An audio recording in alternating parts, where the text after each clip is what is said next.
નમસ્તે મિત્રો, નોલેજ અડ્ડામાં આપનું સ્વાગત છે. મિત્રો, આજે આપણે આ વિડીયોમાં ટેટ 2 માટે એક નવો ટૉપિક લઈને આવ્યા છે, જેમાં આપણે જોઈશું મનોવિજ્ઞાનના MCQ.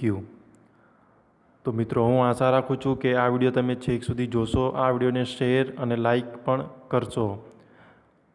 તો સ્ટાર્ટ કરીએ આપણે. So many pieces all back together now. What's your vision?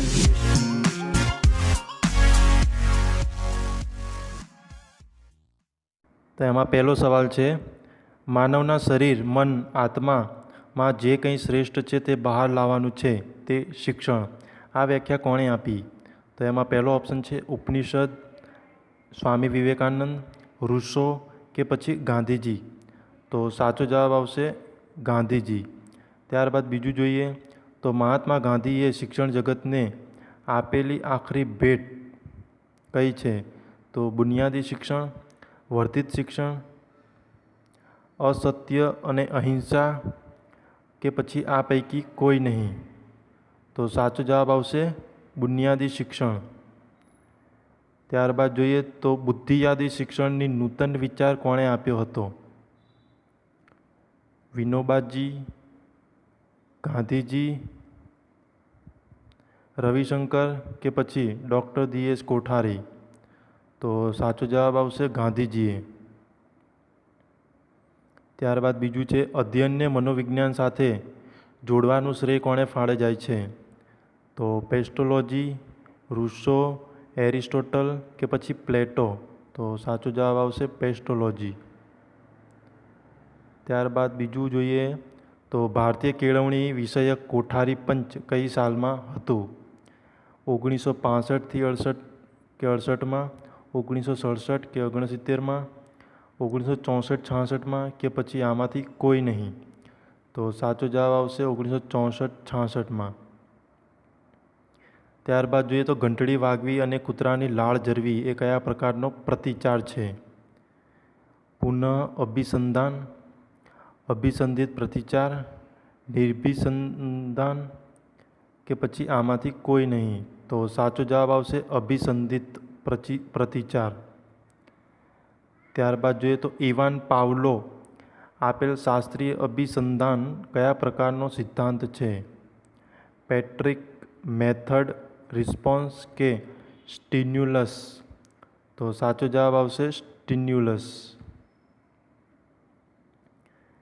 ત્યારબાદ બીજું જોઈએ તો શાસ્ત્રીય અભિસંધાનના પ્રણેતા મનોવૈજ્ઞાનિકનું નામ શું હતું?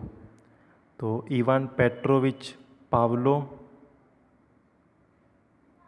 સ્કિનર, થોર્નડાઇક કે પછી આમાંથી કોઈ નહીં. તો સાચો જવાબ આવશે ઇવાન પેટ્રોવિચ પાવલો. ત્યારબાદ જોઈએ તો જેના દ્વારા ઉત્તેજના ઉત્પન્ન થાય છે તેને શું કહેવાય? પ્રતિચાર, અભિસંધાન, ઉદ્દીપક કે પછી ઉત્તેજક. તો સાચો જવાબ આવશે ઉદ્દીપક. ત્યારબાદ જોઈએ તો જેના દ્વારા વ્યક્તિનું પ્રતિચાર આપવાની ગતિનું પ્રમાણ વધી જાય તેવા પ્રબલનને શું કહેવાય? સુદૃઢક, પ્રતિચાર, અભિસંધાન કે પછી આમાંથી કોઈ નહીં. તો સાચો જવાબ આવશે સુદૃઢક. ત્યારબાદ જોઈએ તો પ્રસિદ્ધ મનોવૈજ્ઞાનિક ઇવાન પેટ્રોવિચ પાવલો કયા દેશના વતની હતા? અમેરિકા, ઇટલી, રશિયા કે પછી આમાંથી કોઈ નહીં. તો સાચો જવાબ આવશે તે રશિયાના હતા. ત્યારબાદ જોઈએ તો કયા શિક્ષણશાસ્ત્રીએ શિક્ષક, વિદ્યાર્થી ઉપરાંત ત્રીજો ધ્રુવ સમાજ ઉમેરી શિક્ષણને ત્રિધ્રુવીય પ્રક્રિયા કહી છે? તો એરિસ્ટોટલ, જ્હોન ડ્યુઈ, કર્લુ બ્લેક કે જ્હોન મેથ્યુ. તો સાચો જવાબ આવશે જ્હોન ડ્યુઈ. ત્યારબાદ જોઈએ તો કારક અભિસંધાનના પ્રણેતા મનોવૈજ્ઞાનિકનું નામ જણાવો. Van Petrovich Pavlov, થોર્નડાઇક, BF Skinner કે પછી આમાંથી કોઈ નહીં. તો સાચો જવાબ આવશે BF સ્કિનર. ત્યારબાદ જોઈએ તો 120થી 129 બુદ્ધિઆંક ધરાવનાર વિદ્યાર્થી બુદ્ધિકક્ષા કઈ હોય છે? તો અતિ ઉત્તમ બુદ્ધિ, અતિ વિશેષ બુદ્ધિ, સામાન્ય બુદ્ધિ કે પછી વિશેષ બુદ્ધિ? તો સાચો જવાબ આવશે